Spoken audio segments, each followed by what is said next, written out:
Aux armes, ça va peut-être aller un peu plus vite parce que là, c'est une grosse clientèle de Bruxellois. Oui, c'est ça. On n'a pas la même clientèle. C'est pas péjoratif ce que je Non, mais dis, c'est hein, deux mais clientèles on a très des différentes. clientèles totalement différentes. Mais tu penses bien qu'on va réouvrir au mois de juin. Bon, juillet, août. Est-ce que tu penses que les rues d'Îlot Sacré, la Grand Place des Galeries de la Reine vont être noires de touristes espagnols? Parlons même pas des Chinois, hein, mais de Français, d'Espagnols, d'Italiens. Mais non. Ces gens, ils ont été comme nous, étranglés, ils n'auront pas envie de voyager, et s'ils voyagent, ils voyageront en français, ils voyageront espagnol, ils voyageront italien, ils vont pas venir à Bruxelles. Et c'est pas avec les c'est pas avec les gens qui vont venir éventuellement des Ardennes ou de la mer, venir voir Mennekelpis et passer une journée ou deux à Bruxelles, qu'on va arriver à s'en sortir, ni chez Léon, ni les autres. Parce que tu sais, on dit toujours, oui, mais bon, chez Léon, il y a beaucoup, mais et c'est une grosse boîte et il y a du monde. Et oui, mais il y a aussi beaucoup de charges. Il y a toutes les charges qui vont avec la grosse boîte. Je dis souvent, l'important, c'est pas le nombre de zéros qui sont derrière le chèque. Pour te donner une idée, moi, tous les mois, je paye 100, grosso modo, pour Léon et pour les armes, tous les mois, je paye 150 à 200 000 euros d'ONSS. Rien que ça. Rajoute 100 000 euros de TVA, rajoute 50 000 euros de précompte. Et ça, c'est juste les dettes publiques. J'ai encore rien payé. Donc, on a un seuil de rentabilité qui est très haut. Bien sûr. Mais c'est aussi vrai pour le petit restaurant de quartier. Et ce que je dis n'est pas du tout péjoratif. Hein, non, bien sûr. Mais le petit, c'est exactement la même chose. Et lui, 9 fois sur 10, soit il a un loyer à payer, soit il a un contrat de brasserie. Voilà. Donc, on est vraiment dans la merde, passe-moi l'expression, mais on est vraiment... Ce qu'il faudrait, c'est des mesures fortes, un espèce de plan Marshall pour l'ORECA qui dit, voilà, l'État abandonne définitivement l'ONSS, par exemple, le premier, deuxième, troisième trimestre, on abandonne la TVA, on baisse la TVA à 6% et on va enfin s'occuper de ce secteur. Je crois que si c'est pas le premier secteur pourvoyeur d'emploi en Belgique, c'est en tout cas le deuxième ou le troisième. Mais c'est gigantesque, hein. Rien qu'à Bruxelles, il y a 7 000 entreprises, il y a 60 000 entreprises dans le pays. Ça fait vivre, je sais pas moi, directement ou indirectement, 1 million de personnes. Parce que quand les restaurants ont fermé, mais du coup, derrière, il y a les bouchers, il y a le poissonnier, il y a tous ces gens n'ont pas été payés non plus, donc il y a une cascade.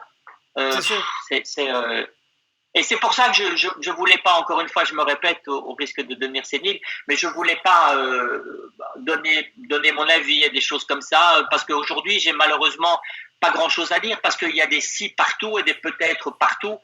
Et oui, donc aujourd'hui, on se base effectivement sur le 8 juin, en espérant que ça va tenir, et puis on sera parfaitement en norme, hein. On va faire des masques, on va faire des gels, des petites bouteilles de gel hydroalcoolique, on va mettre, il y a 6 portes chez Léon, donc on va pouvoir faire un cheminement, il y aura 2 mètres entre chacune des tables, tout le personnel sera masqué, donc on va être nickel, je crois qu'on pourrait être pris en exemple.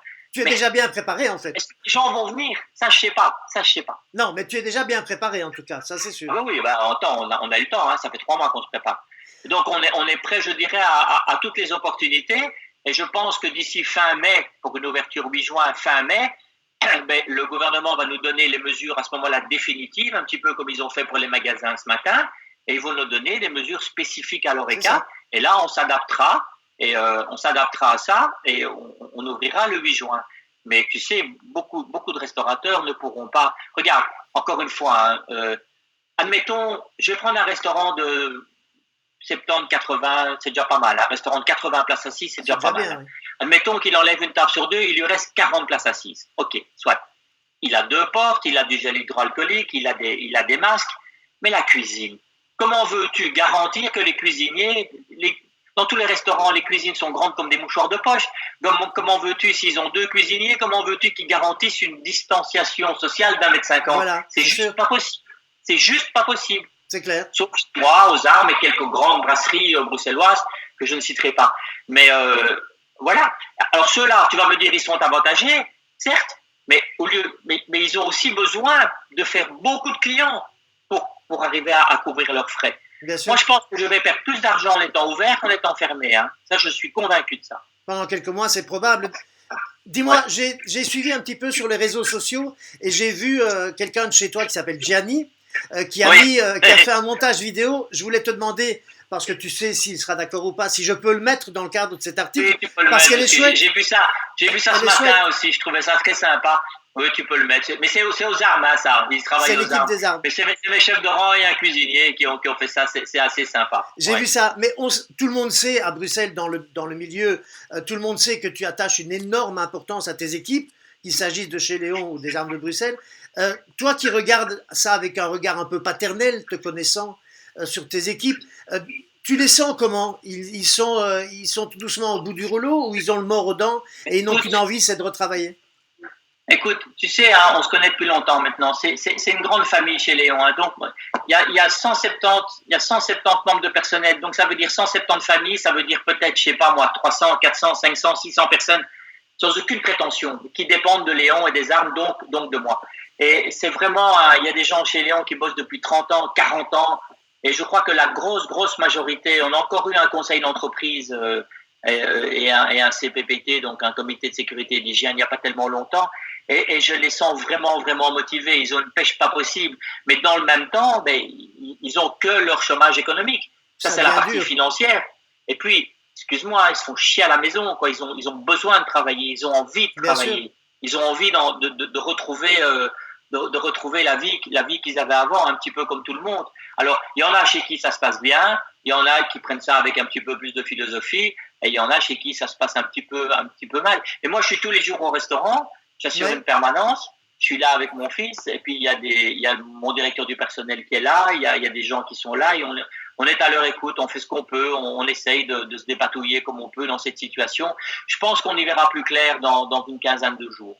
Je pense qu'on y verra plus clair. Tu ne penses pas qu'il y a une petite chance que demain, mercredi, après le comité national de sécurité, on pourra avoir quelques indications de la part de Sophie Wilmès, peut-être, mercredi? Non, ce sera trop tôt parce que moi, je suis pas dans le secret des dieux. Des indications, je veux dire.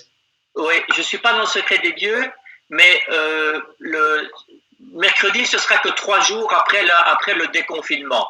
Oui, c'est rapide. Et je pense que vraiment, la reprise des restaurants, des hôtels, les hôtels n'ont jamais fermé. Mais forcément, ils sont fermés par définition, puisqu'il n'y a pas de touristes, mais ils ne sont pas fermés, je dirais, techniquement. Et à mon avis, les bars et tout ça, ce sera encore un stade après. Mais parlons des restaurants, le 8 juin, le point pour lequel ils vont donner le feu vert, ce sera que le déconfinement s'est bien passé. Et ça, mercredi, ils ne pourront pas le dire. Et ils ne vont pas s'avancer. Là, je te garantis qu'ils ne vont pas s'avancer. D'accord. Donc, en fait, en clair, que ce soit Rudy ou que ce soit Kevin Van Lancker, vous êtes dans les starting blocks, quoi. Oui, il y a nous deux, mais il y a toute la famille aussi derrière nous. Il y a tous les membres de personnel, il y a les membres de la direction. Il y a Nadine aussi. Tu sais, le comité de sécurité et d'hygiène, je le dis souvent, hein, mais il y a à part les armes et Léon, il n'y a pas ça dans les restaurants. Donc, ce sont des gens qui sont élus démocratiquement par l'ensemble des travailleurs et qui veillent au bien-être des travailleurs sur place, mais qui veillent aussi à l'hygiène, au bien-être des clients. Donc, et toutes les mesures qu'on est en train de prendre, tout ce qu'on est en train de faire, c'est sous le contrôle du CPPT, donc du Conseil du Comité de sécurité et d'hygiène. Donc, on fait ça en synergie ensemble. Et on a des réunions régulières pour essayer de... Mais tant qu'on ne sait pas si, par exemple, je vais dire, est-ce que, par exemple, les membres de personnel seront obligés d'avoir un masque ou pas? C'est tout con, mais... c'est un grand débat, bien sûr. Aujourd'hui, on ne sait pas. Mais c'est une question fondamentale, parce que si on l'apprend le 6 juin et qu'on est obligé de mettre des masques, le 6 juin, on ne sait plus commander des masques pour le 8 juin. Donc, on est obligé d'anticiper. Donc, j'ai commandé des milliers de masques.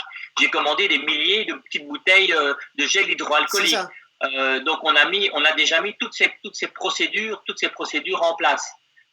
Tu as envisagé plusieurs solutions, quoi. Oui, on a essayé d'envisager, donc, qui veut la paix prépare la guerre. Hein. Donc, on a envisagé, si tu veux, toutes les possibilités. Et tant mieux si le membre de personnel n'est pas obligé de mettre des masques, tant mieux. Peut-être des visières transparentes. Aussi, on en fait faire aussi.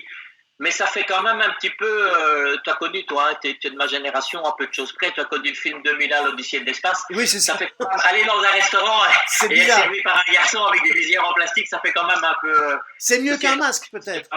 C'est pas mieux avec un masque. Hein, mais... Voilà. Avec le masque, on voit plus de visage. Au moins, avec une visière, on verrait leur sourire. Ouais.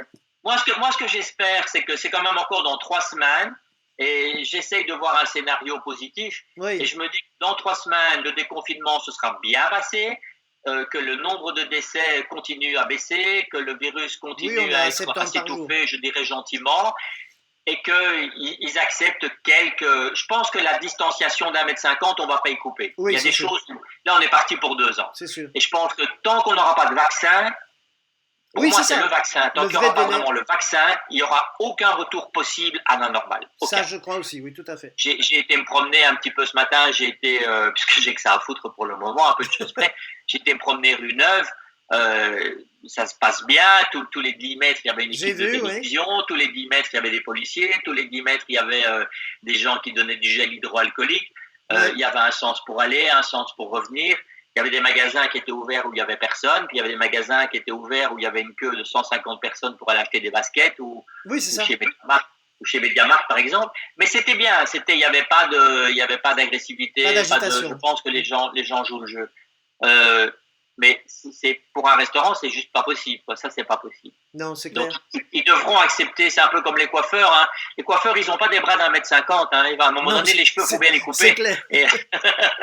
Ou alors, ils doivent devenir Édouard aux mains d'argent. Voilà. Voilà. Écoute, en tout cas, Rudy, merci beaucoup d'avoir donné ton avis parce que je sais que tu le donneras. C'est toujours un plaisir. Je te dis juste, après le 8 juin, alors, et là, on viendra sur place voir à quoi ils ressemblent, tes extraterrestres. J'espère bien. Et si le 8 juin, d'ailleurs, je compte bien te voir, si pas le 8, peut-être le 9. Mais tu seras mon invité parce que c'est toujours un plaisir de t'avoir. Mais si on ne revoit pas le 8 juin, moi, je crois que ce sera reporté à ce moment-là au mois d'août. Et alors là, ça va devenir de plus en plus compliqué. Oui. Parce que 1 mois, 2 mois, 3 mois, encore une fois, je reviens aux restaurateurs de base, qui est la grosse majorité. Ils peuvent négocier avec leurs propriétaires pendant 3 mois, avec les fournisseurs, ils peuvent tirer le diable par la queue pendant 3 mois, mais pendant 5, 6 mois, ça c'est juste pas possible. C'est juste pas possible. C'est clair. Et c'est pas leur faute, c'est de la faute de personne. C'est pour ça que je dis que pour moi le grand absent aujourd'hui de tout ça, c'est les compagnies d'assurance. Pour moi, c'est le grand absent. Parce que là, pour le coup, ce serait une aide en monnaie sonnante et trébuchante, une aide réelle qui ne serait pas remboursable. Toutes les aides qu'on a aujourd'hui, c'est simplement reculer pour mieux sauter. Toutes les ATF qu'on reçoit, une ATF, c'est une avance à terme fixe. Ouais. Donc, comme le nom l'indique, toutes ces ATF qu'on reçoit, tous ces ballons d'oxygène, appelle ça comme tu veux, à un moment donné, il va falloir les rembourser. Et c'est normal, hein, je ne dis pas qu'il faut faire des cadeaux. Mais pour moi, les assurances, c'est le grand absent aujourd'hui de la discussion. S'il y avait une revendication pour moi à demander dans toutes celles que j'ai vues passer ici, il fallait faire un choix. C'est la baisse de la TVA et l'intervention des assurances. Écoute, espérons que tu sois entendu par l'un ou par l'autre. Et puis, qu'on ne va surtout pas imaginer que le 8 juin, vous n'ouvriez pas, parce que autrement, je crains aussi que ce ne soit remis à la fin de l'été. Je ne peux pas l'envisager, parce que on est obligé aussi de maintenir le moral des troupes. Bien sûr. Et voilà, donc je ne veux pas l'envisager. Mais tu sais, le déconfinement, quand tu regardes un petit peu en Allemagne et un petit peu autour de nous, ça se passe toujours très bien non plus, très bien non plus. Hein, donc c'est sûr. Et puis on se trouve bien nous raconter aussi. De toute façon, on ne saura jamais exactement ce qui se passe, qui qu'on soit. Donc voilà. Ça c'est l'objet d'une autre interview, si tu veux, parce que si on commence à parler de ça, on est parti pour. on fera ça chez Léon ou aux armes autour d'une vraie table. Voilà. Merci beaucoup, Rudy, en tout cas. Et c'est toi qui inaugure les chroniques de Marcus. Voilà, c'est le tout premier jour, mais tu es le premier interviewé. Merci beaucoup, en tout cas. Salut. À bientôt. À bientôt. Ciao, ciao.